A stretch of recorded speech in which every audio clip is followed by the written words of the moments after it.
Собака рожает человеческого ребенка и оставляет хозяина в шоке. Как это возможно? Как животное может родить ребенка? Именно с такой сюрреалистичной сценой столкнулся Ричард, фермер, известный своей скрытностью, когда утром зашел в амбар на своей ферме. Дорогие зрители, прежде чем мы продолжим, напишите в комментариях, где вы находитесь. Нам, правда, интересно узнать, из какого вы города. Приятного просмотра. Ричард был человеком, который однажды потерял все и не нашел в себе сил вернуться к прежней жизни. Когда-то он был полон мечтаний и планов. Вместе с любимой женой Рэйчел они построили красивое ранчо «Голубой склон» в живописных холмах вблизи небольшого городка. Там они смеялись, работали и мечтали о большой семье. Но болезнь пришла внезапно. Рэйчел все чаще жаловалась на боль, и диагноз «рак» поверг Ричарда в отчаяние. Он тратил все сбережения на лучших врачей, возил жену по штатам в поисках лечения, но никакие деньги и старания не могли остановить болезнь. В последние недели жизни Рэйчел лежала в комнате, превращенной в лазарет, а Ричард держал ее за руку, стараясь не показывать отчаяния. А когда она засыпала, он выходил на крыльцо и, глядя на звезды, молился и умолял судьбу дать ей еще время. После ее смерти дом опустел, а сам Ричард стал лишь тенью того жизнерадостного человека, которым когда-то был. Он полностью закрылся от друзей, перестал общаться с соседями и редко появлялся в городе, где все напоминало о Рэйчел. Любимое кафе, старый книжный магазин, где они выбирали романы для вечеров. Единственной, кто поддерживал его в молчаливом одиночестве, была Белла, белый лабрадор, которого они когда-то взяли щенком. С тех пор, как Рэйчел ушла, Белла не отходила от хозяина ни на шаг, словно чувствуя всю тяжесть его утраты. Со временем Белла забеременела.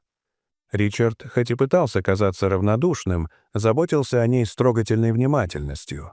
Обустроил в старом амбаре мягкую подстилку, приносил ей теплое молоко и свежую воду, часто сидел рядом вечерами, рассказывая о том, как прошел день. Он вспоминал, как Рэйчел мечтала, что Белла когда-нибудь приведет щенков, и теперь эти воспоминания были для него болезненно сладкими.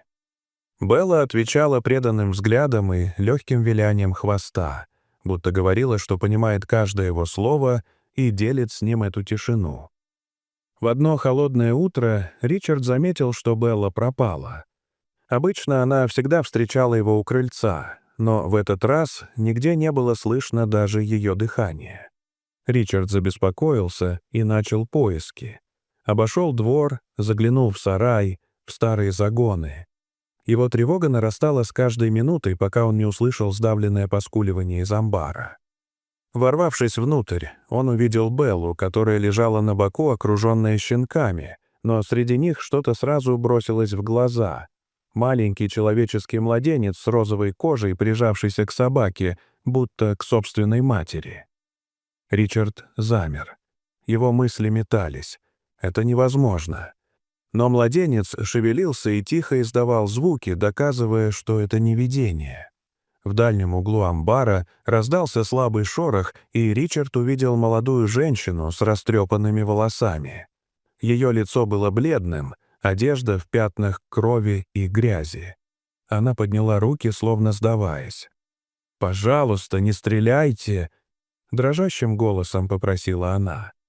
Ричард опустил ружье, не понимая, что происходит.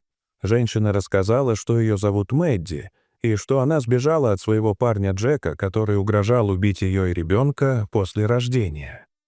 В отчаянии, не зная, куда идти, она забралась в амбар, где у нее начались роды, и Белла была единственной матерью, способной согреть новорожденного.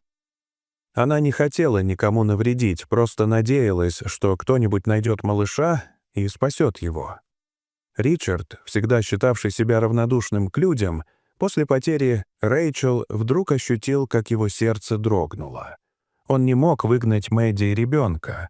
Вместе с соседкой Джейн они перенесли женщину и младенца в дом, обогрели, накормили. Мэдди, обессиленная после родов и скитаний, долго спала, а Ричард с удивлением обнаружил, что может часами сидеть рядом, держа малыша на руках и чувствуя, как теплота этого маленького существа пробуждает в нем забытые чувства. Прошло несколько спокойных дней, но вскоре возле их ворот появилась старая машина. В ней сидел Джек.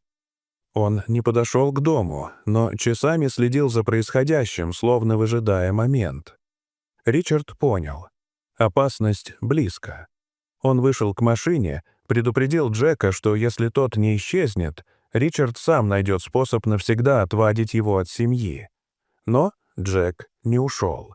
Вскоре Белла вернулась на крыльцо с дрожащими лапами, а на ее ошейнике была записка: «Ты выбрал, теперь плати». Собаку срочно отвезли к ветеринару, и только чудо и быстрые действия старого друга Ричарда, доктора Густава, спасли ей жизнь. Беллу отравили. Ричард был в ярости и готов был в любой момент броситься за Джеком. Но на следующее утро приехала полиция. Ночью на горной дороге машину Джека нашли перевернутой. Он погиб, судя по всему, потеряв управление в пьяном состоянии. Ричард испытывал смешанные чувства. Он не желал смерти этому человеку, но теперь знал, что угроза миновала. С этого дня атмосфера на ранчо изменилась. Мир стал возвращаться.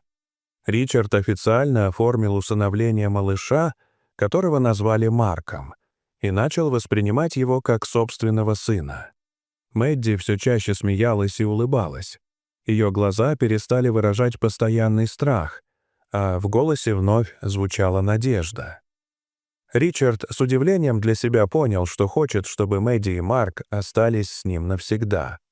Он начал радоваться каждому дню и даже снова взялся за дела по хозяйству, приводя ранчо в порядок, так как Рэйчел всегда мечтала. Спустя несколько месяцев Ричард, собравшись с духом, сделал предложение Мэдди прямо на веранде дома. Он встал на одно колено, взял ее руку и сказал: «Ты изменила мою жизнь. Я хочу, чтобы мы были семьей. Выходи за меня».